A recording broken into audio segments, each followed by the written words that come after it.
So, when it comes to video games, I think it's safe to say that we all enjoy a good boss battle from time to time, but you know what is better than a final boss battle? A post-final boss battle. And as the name implies, this is the last battle that occurs after the final boss has been seemingly defeated. So let's take a look at them. As I'm Jules, this is WhatCulture.com, and these are the 10 greatest video game post-final boss fights. Number 10. Claptrap. Borderlands, Claptrap's new robot revolution. Sometimes you come across a character so annoying that you'll just start praying that they go rogue just so you can put them down. And on that note, say hello to Claptrap. Gaming's most irritating Cyclops made his debut in 2009's Borderlands and swiftly found himself making the top of most players' lists. With his ability to stretch vowels long past their breaking point and tendency to make jokes about as chuckle-worthy as extra maths homework, everything about Claptrap seems tailor-made to irritate you. Now, fortunately, developers Gearbox leaned into that backlash, as Claptrap's new robot revolution, Borderlands' final DLC, culminates in a battle against a giant tank piloted by Claptrap himself. After destroying the tank, Claptrap emerges from the wreckage and finally lets players live out their fantasy that they would have had since meeting the One-Eyed Wonder, and that is giving him a right royal shoeing. It may have taken more than a year after the game's initial launch, but the chance to finally put Claptrap in his place meant that many a player left Borderlands with a smile on their face. Number 9. MASATO. YAKUZA like a dragon. Now, all brothers fight, but few have done so in as spectacular fashion as YAKUZA Like a Dragon's Ichiban and MASATO. Now, recalling all of Like a Dragon's lengthy tale would likely require its own 10-page article, but suffice to say that MASATO's beatdown at Ichiban's hands is well earned. After 60 hours of bloodshed, hypocrisy and treachery, Ichiban's demolition job on his former bro is gloriously cathartic. The fight itself is as one-sided as you'd expect a brawl between a hardened street criminal and a career politician to be, but the lack of challenge emphasizes the point the game is making. After dozens of hours of playtime, MASATO has finally run out of underlings, schemes, and excuses to avoid our hero. He's trapped, and watching Ichiban lay hands on the man who put him through hell is one of the long-running Yakuza series' most satisfying moments. Also, the final slow punch sums up the Yakuza games perfectly, ludicrously dramatic and over the top, but also incredibly fun to witness. Number 8. Liquid Snake. Metal Gear Solid. Who doesn't love Liquid Snake? In a game whose rogues gallery included a sidekick in bondage gear, a chain gun toting shaman and a cyborg ninja, Liquid still managed to stand out. Played to scenery-chewing perfection by veteran actor Cam Clarke, Liquid was a cracking villain. And of course, part of what made him so memorable was that he had more lives than a Buddhist cat. As just checking my notes, by the end of the game, Liquid had survived having his helicopter being shot down, being trapped inside an exploding mech, being beaten half to death and thrown off aforementioned mech, and having several dozen heavy machine gun rounds pumped into his bare torso in a car chase. It's the latter point that qualifies Liquid as a post-final boss. Unless you are unbelievably cack-handed, the car chase is almost impossible to screw up. Instead, it's all about the drama of the moment as you fire round after round into a seemingly unkillable madman in a desperate bid to escape the self-destructing Shadow Moses facility. It was a suitably wild finale to the original Metal Gear Solid and a fitting send-off for a great nemesis. Number 7. Fallen King ALLANT. Demon's Souls. This entire catastrophe has been nothing but history's longest suicide note. Now, that line doesn't actually come from Demon's Souls, but actually from Netflix's utterly fantastic Castlevania series. And there, the words are spoken to a mad, grieving Dracula, whose wife's murderer led him to wage war against humanity. And unfortunately for the cast of Demon's Souls, its chief antagonist, King ALLANT, shares a lot of Dracula's tendencies. So Demon's Souls climaxes in a battle against the fallen king, who by this point has degenerated into a pitiful blob monster who wails about the tragic realm of existence. It is the easiest fight in the game, and in stark contrast to the battle against old King ALLANT, the king's stoic, impressive-looking body double who exudes regal authority and provides Demon's Souls' stiffest challenge. As a metaphor for the debilitating effects of absolute power corrupting absolutely, it may not be subtle, but it is certainly effective. The idealized old King ALLANT is a far cry from the fleshy mess the real king has become by the time that you face him, and putting the fallen king out of his misery provided a suitably somber climax to the game that birthed the ever-dark Soulsborne series. Number 6. Darth Vader. Star Wars Jedi Fallen Order.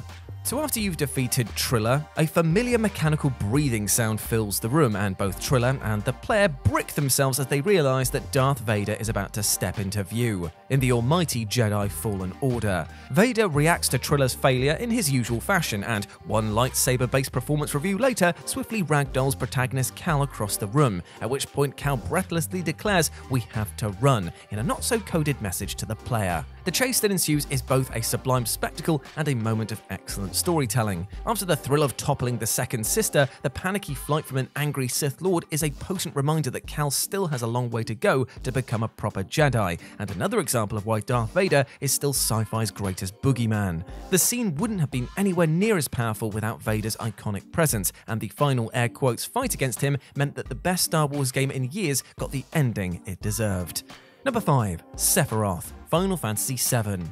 Sephiroth may not be the Final Fantasy series' best villain, that honour clearly belongs to Kefka, but with his white flowing hair, iconic sword and achingly cool coat, he certainly is the most stylish. As such, it's only fitting that he gets an equally flashy send-off. Sephiroth's climactic last stand against Cloud may be impossible to lose, but damn if it didn't feel good. His final stare down with Cloud is thick with tension, with Cloud's rage neatly symbolised by his ever-rising limit gauge, and when the gauge fills up, all the player has to do is press X twice and watch Cloud exact revenge on the man who committed gaming's most infamous murder. Cloud's beatdown of his adversary was an incredibly powerful moment back in 1997, and all these years later, it still feels like a suitably cinematic coda to one of the game's most epic tales. And yet, Sephiroth is only the second best post-final boss fight in the Final Fantasy VII saga because, number 4, the Shinra Army, Final Fantasy VII Crisis Core. Sephiroth may consistently beat out Crisis Core protagonist Zack in the popularity polls, but at least the latter half has one thing over everyone's favourite swordsman, and that's that he got an even better send-off. Zack's final stand against the Shinra army is still one of gaming's greatest tearjerkers. After defeating Genesis, Crisis Core's flamboyant J-pop-inspired villain, Zack finds himself cornered by the private army of his former employers. The player then takes control to fight an unstoppable wave of assailants to no avail. No matter how hard you fight, the weight of numbers eventually overwhelms Zack, and one of Final Fantasy's most likeable protagonists is gunned down like a wild dog in the desert. In an extra twist of the knife, Zack's memories, all the cutscenes from earlier on in the game, flash up on screen as his injuries accumulate. As reminders of Zack's journey play across the screen, the player is forced to reflect on the journey they shared with him, and in doing so, feel the full weight of his senseless and violent death. Number 3. Adam KADMON, Persona 5 Royal. So we go from the rather depressing ending to an all-out, non-stop thrill ride. And what's more thrilling than beating the skyscraper-sized mechanical embodiment of primordial man with your best friends? Incidentally, the fact that I can even say that type of sentence and have it make sense is one of the many reasons why I love video games. Persona 5 Royal's brilliantly barking true ending sees you battling Adam in a bid to prevent a misguided mad scientist from trapping the world in an endless dream state. The initial reveal of the towering android avatar is one of the greatest, oh my god, moments of the previous console generation, and the resulting battle is a roller coaster of anime goodness. A seemingly invincible foe? Check. The group's geekiest member finding a weakness to exploit? Check. The supporting cast urging the hero on as he readies the final blow? Check. And a final one-liner from the protagonist as he finishes off the big bad? Check bloody mate. It's to the game's credit that the scene, cliched as it sounds, is actually fist-pumpingly brilliant when experienced firsthand. Developers Atlus have been honing their craft for a long time, and Persona 5 Royale's post-final boss is a triumphant celebration of their particular brand of storytelling. Number 2. OCELOT, Metal Gear Solid 3 Snake Eater.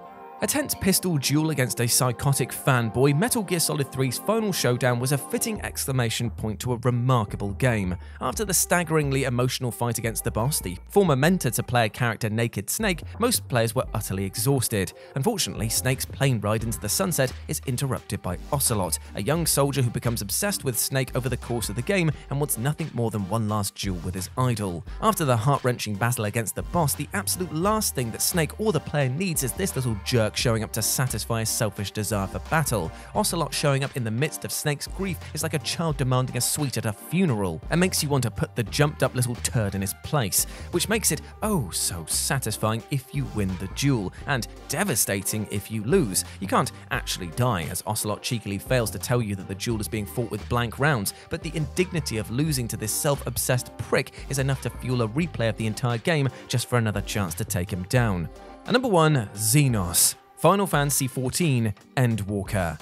Oh yes, now this is the business. Now, in the intro, I should have mentioned that post-final bosses sometimes aren't about the joy of the fight, but also the emotion of that moment, to which the geniuses behind Final Fantasy XIV replied, why not have both? You see, the final clash against ZENOS is one of the greatest fights ever seen in an MMORPG. His much-memed test of your reflexes line is an apt summation of the fight, as waves of arena-filling attacks and quickfire blows ensure that you need to bring all of your focus to bear against this adamantine juggernaut that is ZENOS.